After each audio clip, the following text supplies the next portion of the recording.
Welcome back to my channel. I am Christy VANN with Fantastic Finances, and on this channel I teach velocity banking. I just want to thank the Lord for all of you that's watching, for you guys that really want to take control of your debt, that you're just sick and tired of being sick and tired, and you want to get this under control, and you will get this under control. The income is $27.14 a month. But the expenses are $4,475 a month. And then the cash flow, of course, is going to be a negative. So it's a negative $1,761 with a debt of $60,542.24.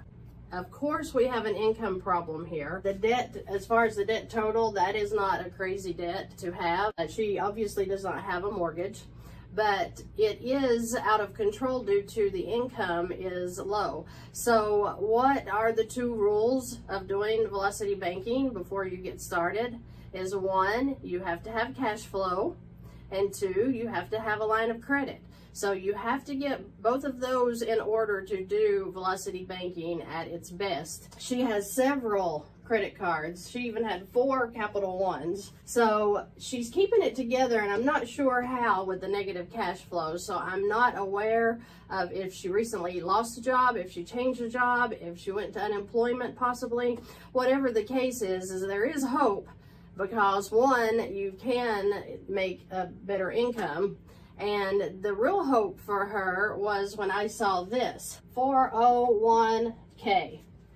She has a 401k with her employer, and it had an $80,000 plus balance.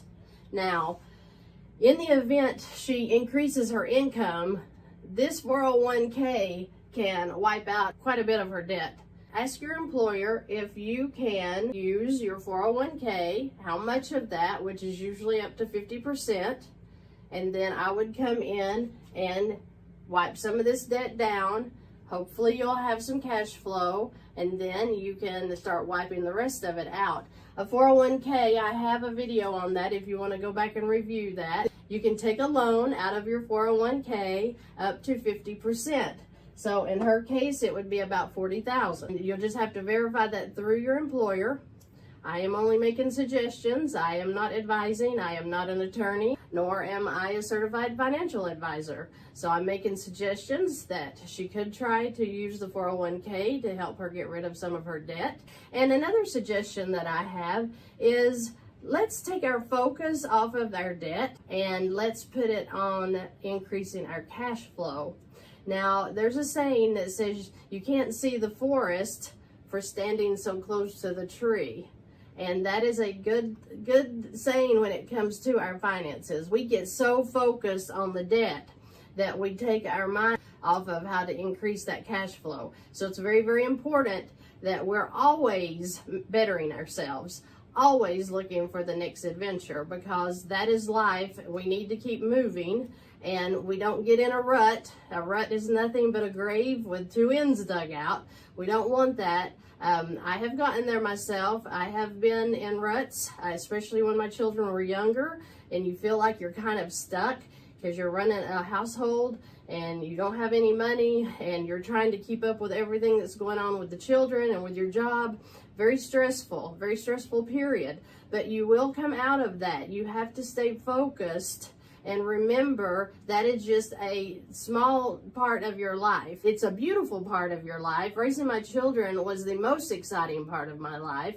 But even though there was stress and trouble going on all elsewhere in the house, it was still a beautiful time. I look back and I'm blessed that I got to raise my children. As a single parent, as a married parent, you focus on your family, spending the time, the quality time with them that you need. The joy of my life was taking my children to school every day and picking them up. I so loved that.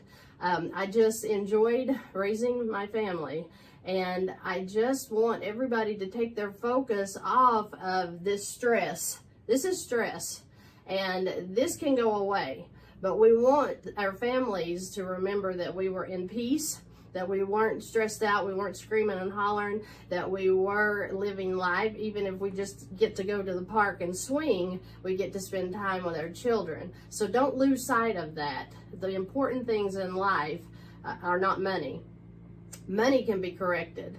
Money is a poverty state of mind when you are broke. Another suggestion I would make is get you a board. I have my refrigerator, actually. I have a side that does not face the public side in the event people come over, but I have my goals on that side of the refrigerator. And when I am drinking my coffee of a morning, waiting on it to perk, I can stand there and I can look and go over, okay, this is my goal for this week. This is my goal for this month and my goal for this year. And then you can look ahead to 5 years, but write them down. Even if they're ridiculous, if you feel it in your heart, write it down. The Bible says that my people perish because of lack of vision.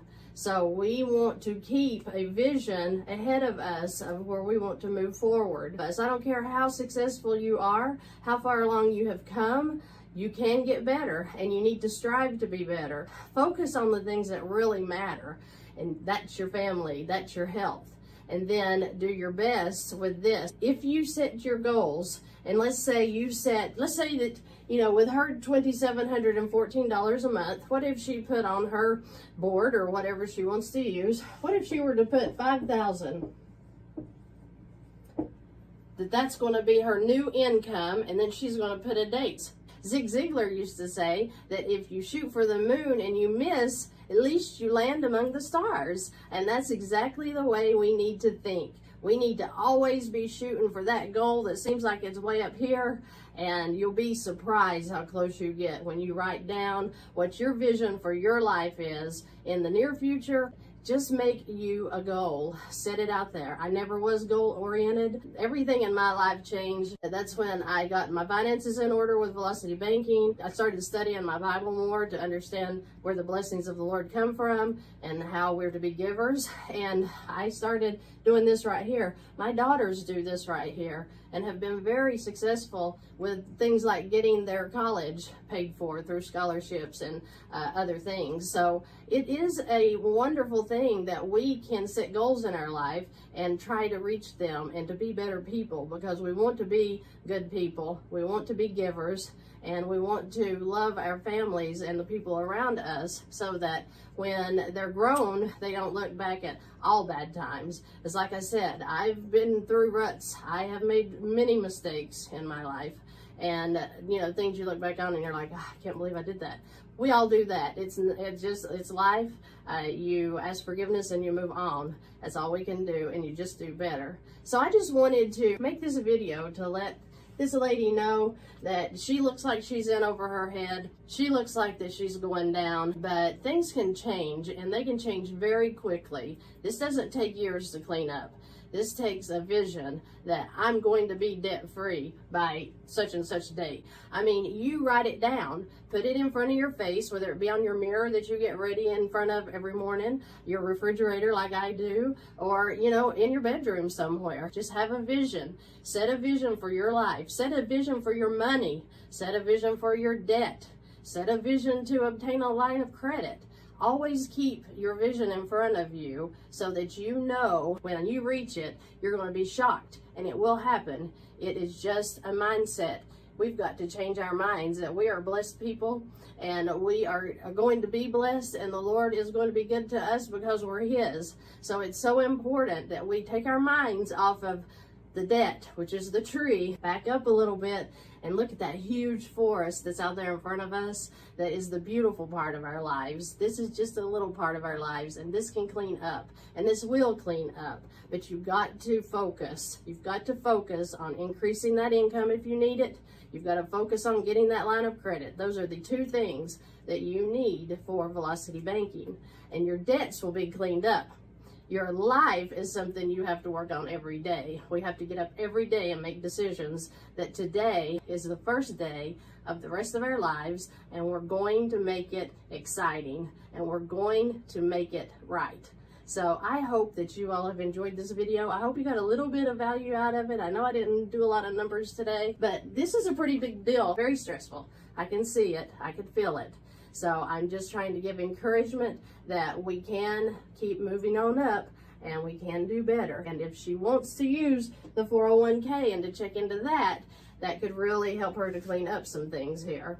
But I just make suggestions, you make decisions. Thank you, have a great day, and I look forward to seeing you in the next video.